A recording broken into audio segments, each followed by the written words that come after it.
Madam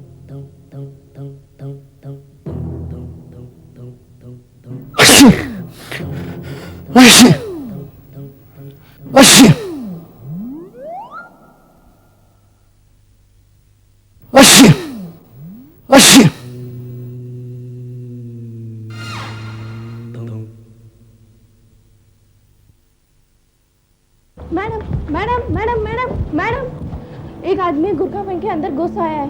बुर्का पहन के अंदर घुसा है? हाँ मैडम। देखिए मैं कोई चोर चक्का नहीं हूँ और ना ही सोनू ने कोई ख्वाब देखा है। मुझे देखा है। ओ आप, नमस्ते। नमस्ते। तुम यहाँ क्या कर रहे हो बिल्डिंग के अंदर? भाई तुम मुझसे बाहर मिलने नहीं आई इसलिए मैं अंदर आ गया। ये क्या मजाक लगा रखा है? अगर मीटर के हाथ लग गए तो तुम्हें मालूम है क्या हो जाएगा? भाई तुमसे मुलाकात हो गई, अब जो होगा देखा जाएगा। अब ये दरवाजा क्यों बंद है? तुम लोग ठीक तो हो ना? अब क्या होगा? जो कुछ होगा मेरे साथ होगा। आप लोग चिंता न करें। सुजाता, इन्हें जल्दी से कहीं छुपा दे। दरवाजा खोलो, क्या हो गया तुम दोनों को? तुम छुप जाओ, अंदर छुप जाओ। पहले तुम ये कहो कि तुम मुझे प्लीज ओपन द डोर। तुम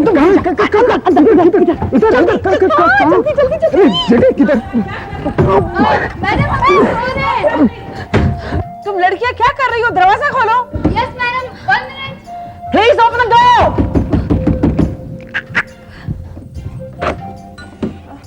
ये क्या हो रहा है? क्या हो रहा है? कुछ नहीं मैडम, हम लोग सो रहे थे। तुम लोग नींद की गोलियां खा के सो रहे थे? मैं कब से चिल्ला रही हूँ, कब से आवाज दे रही हूँ। I'm sorry madam, and look at her. ये घोड़े बेच के सो रही है। What's happening here? Sujata, please get up. I said get up. Good morning ma'am, मेरा मतलब गुड इवनिंग मैम। तुम्हें मालूम है बिल्डिंग में कितना हंगामा हो गया है? कोई आदमी घुसा है बिल्डिंग में। आदमी बिल्डिंग के अंदर? और यस, और सब लोग उसे ढूंढ रहे हैं। Please be careful, don't sleep like a log. Sorry ma'am. Sorry ma'am.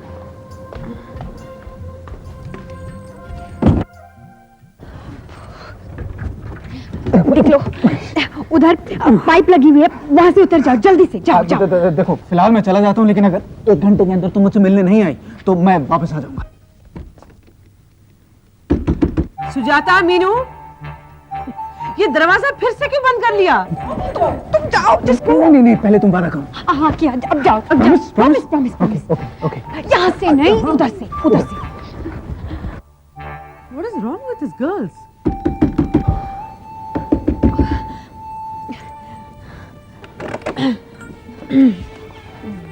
क्या बात है? दरवाजा फिर से बंद कर लिया? हमें डर था कि वो दोबारा ना आ जाए। दोबारा? मेरा मतलब है वो आदमी यहाँ ना आ जाए। मुझे लगता है ये अभी भी नींद में है। Put her back to sleep and look after yourself. And please don't close the door.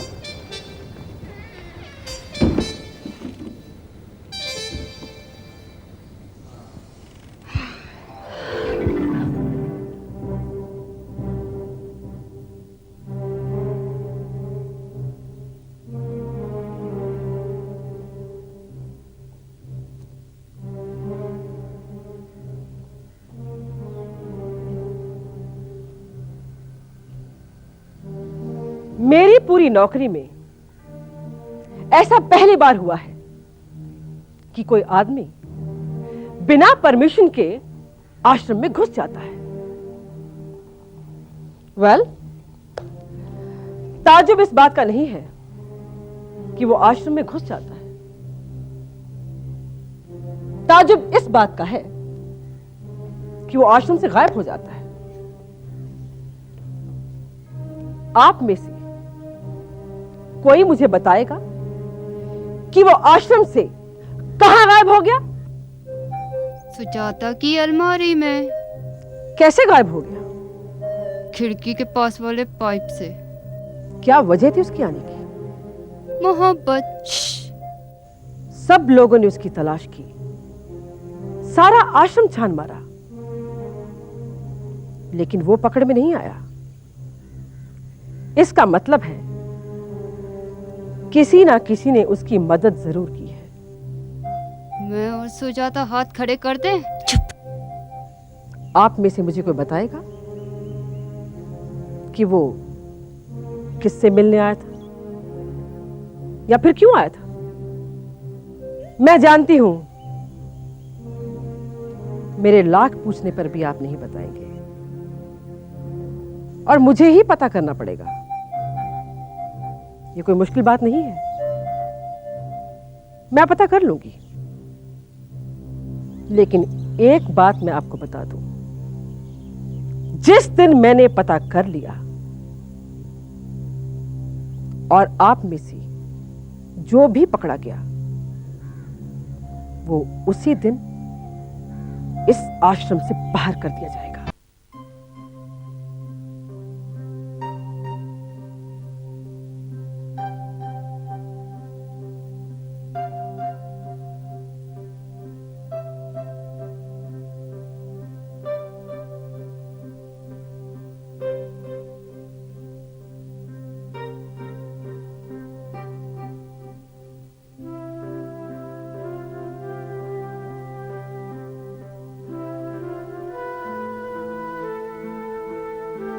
सुनिए, अब तो आप खाना खा ही लीजिए। नहीं फौजिया, अभी नहीं। आज तक आपने इतनी देर खाने के लिए कभी नहीं की है। आज तक प्रेम ने भी तो लौटने में इतनी देर नहीं की। उसके बिना खाना खाना ऐसे लगता है जैसे दवा खा रहा हूँ। उससे तो बेहतर है कि मैं रोजा रख लूं। प्रेम भाई आते ही होंगे।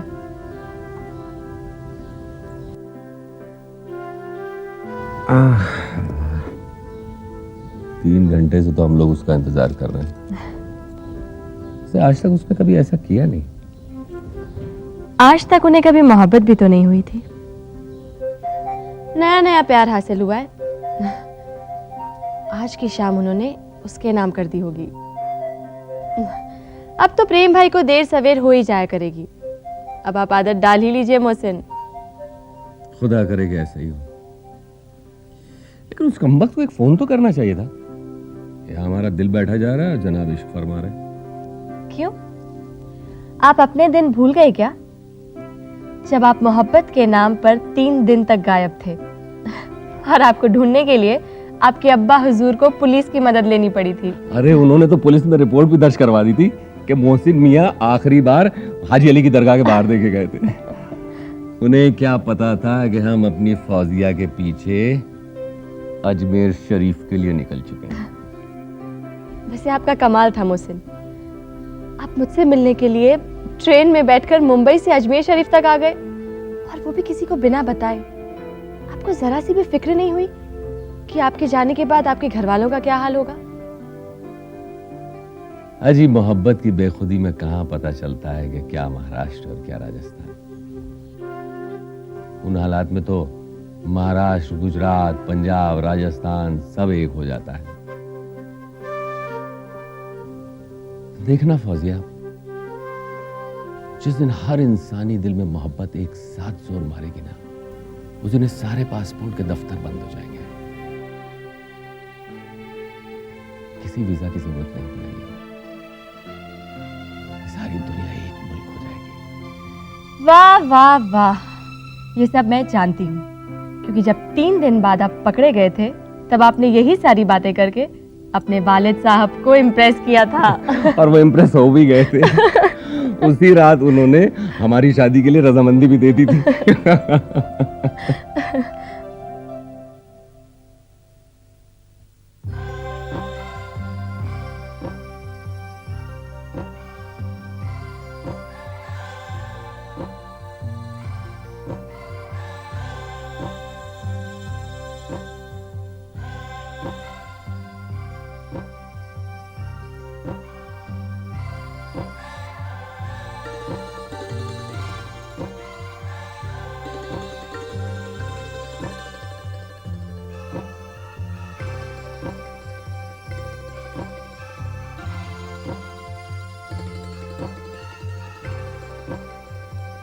सुजाता, सुजाता, वो अभी तक बैठा है।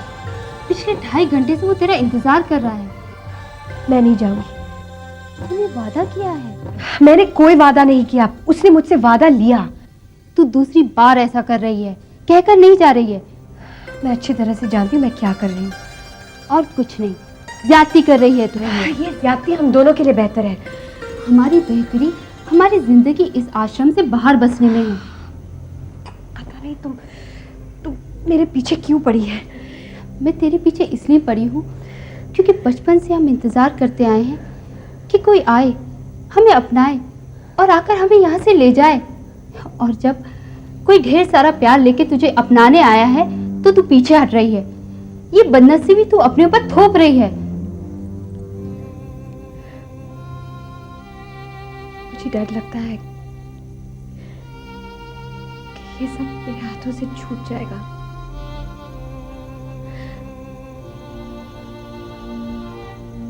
नई जमीन पर पांव रखने से मैं डरती हूँ। उस अजनबी के दिल में मेरे लिए जो प्यार है, जो खुशियां वो मुझे दे रहा है, सबसे मैं डरती हूँ। मैं अंदर से इतनी भर्रा गई हूँ कि मैं चाहती हूँ कि सब कुछ जैसा चल रहा है तो वैसा ही चलता रहे।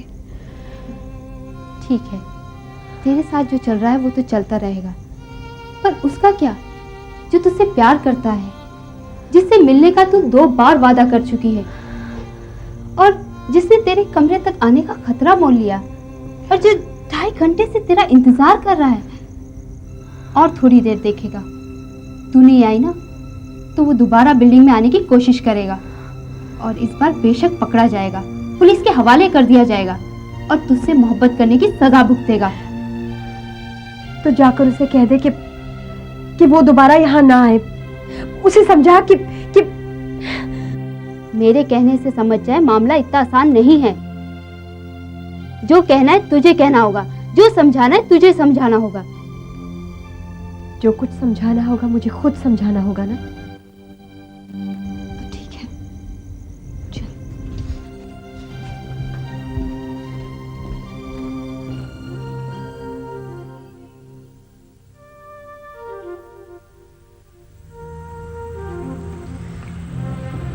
तुम यहाँ क्या कर रहे हो? तुम्हारा इंतजार। तुम मेरा इंतजार क्यों कर रहे हो? क्या तकलीफ है तुम्हें? तकलीफ का नाम प्यार है सुजाता। चुप रहो। देखो सुजाता, वाकई तुम मुझे बहुत अच्छी लगती हो। मैं ये सब बातें नहीं सुनना चाहती। क्यों? सच्चाई तुम्हें नापसंद है प्लीज बहस मत करो। या फिर सच्चाई का तुम सामना नहीं करना चाहती? गॉड, प्लीज प्लीज यहाँ से चले जाओ।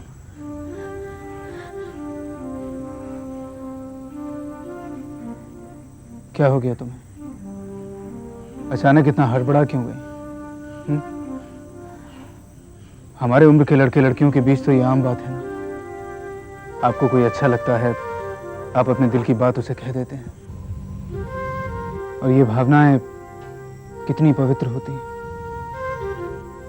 अगर तुम्हें मेरे ये जज्बात कबूल हैं तो हाँ कह दो, वरना इस गाल पर तमाचा मार के तुम उन्हें नाकबूल भी कर सकती हो, जैसे कि आम लड़कियां करती हैं। लेकिन आम लड़कियां अनाथ नहीं होती। मैं जानती हूँ ये पवित्र है, लेकिन इन भावनाओं से मुझे डर लगता है। इन भावनाओं की इजाजत नहीं है मुझे। ऐसी इजाजत सिर्फ उन लड़कियों को होती है जो माँ की बेटियां होती हैं, जो डैडी की लाडली होती हैं, जो भाइयों की बहनें होती हैं। जब भगवान ने सुजाता के पास कोई रिश्ता टिकने नहीं दिया, फिर सुजाता की क्या मजाल कि वो अपनी तरफ से रिश्ता बना ले। मैंने अपनी बदनसीबी को खुशी खुशी कबूल कर लिया है। अगर मैंने अपने नसीब के बाहर एक भी कदम रखा है तो सिर्फ इस अनाथ आश्रम के आसरे में, और वो भी मुझसे छिन जाएगा। अगर मैं तुम्हें इतनी अच्छी लगती हूं तो क्या इतना बुरा चाहोगे तुम मेरे लिए?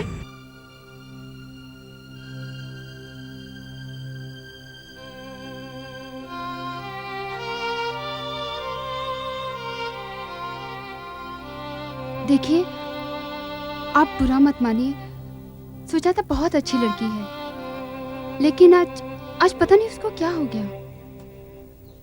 वो क्या है मैं जान चुका हूं। न जानता तो शायद छोड़ना आसान होता। एनीवे, मैं उसे भूलने की कोशिश जरूर करूंगा। ये मेरा कार्ड है, शायद किसी काम आ सके।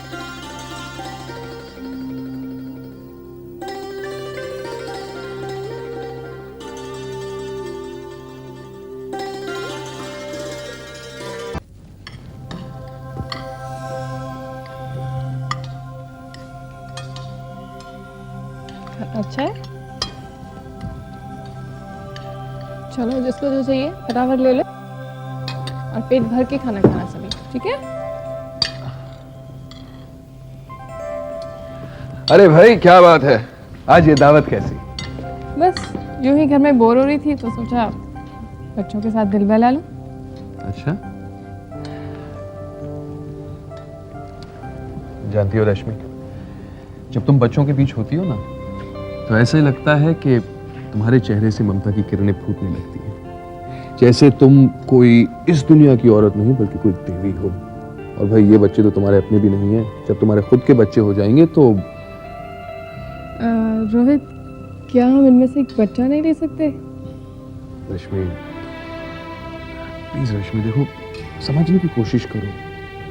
अरे भाई, मैं किसी और के बच्चे के साथ अपना नाम जोड़कर बाप नहीं कहलाना चाहता। मैं संतान चाहता हूँ, जरूर चाहता हूँ, पर अपनी खुद की, अपना बेटा या बेटी।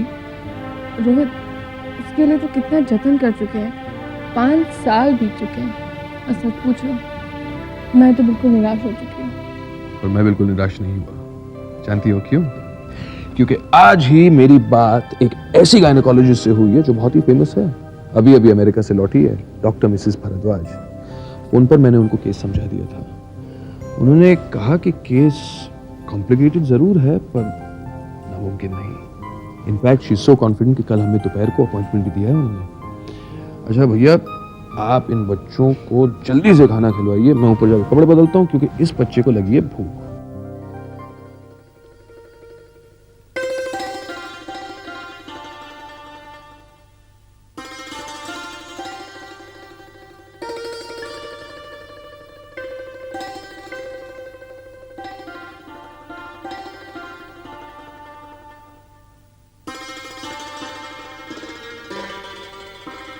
उसका नाम है प्रेम वर्मा। कोई सड़क छाप रोमियो नहीं, वो एक बड़ी कंपनी में चीफ इंजीनियर है। उसका अपना अलग नाम वाला कार्ड भी है। तुझे डर है ना कि तेरे सर से ये आश्रम की छत छिन जाएगी? अरे इतनी हैसियत, इतना प्यार करने वाला तुझे कि तेरे लिए वो एक नया आसमान खरीद सकता है।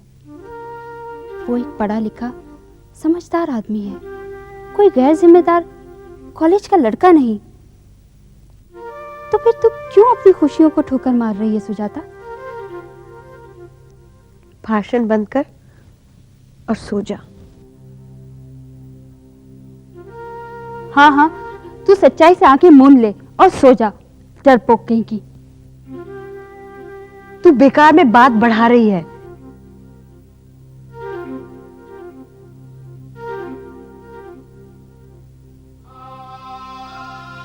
बात तो अब खत्म होने पर आई, क्योंकि मेरी समझ में आ गया है कि हम अनाथ क्यों हैं, भगवान ने हमें यतीम क्यों बनाया। दरअसल हम किसी रिश्ते के लायक ही नहीं हैं। हर रिश्ते को निभाने में मेहनत करनी पड़ती है, त्याग करना पड़ता है, रिस्क उठाना पड़ता है। अब अगर कोई औरत लेबर पेन से घबरा जाए तो वो तो कभी मां नहीं बन सकती ना। ये भी यही कहानी है। ये अनाथ आश्रम की जिंदगी हमें भा गई है। कितना आसान है ना, बिना रिश्ते के जीना, न कोई झंझट, न कोई जिम्मेदारी। और हमने तो बड़ी आसानी से अपनी सारी जिम्मेदारी आश्रम पे डाल दी है। हमारा खाना पीना रहना, तमाम उम्र, सारे फैसले सब उनका सरदर्द है ना। हम डरते हैं कि कहीं ये आसान जिंदगी, ये सब कुछ हमसे छिन ना जाए।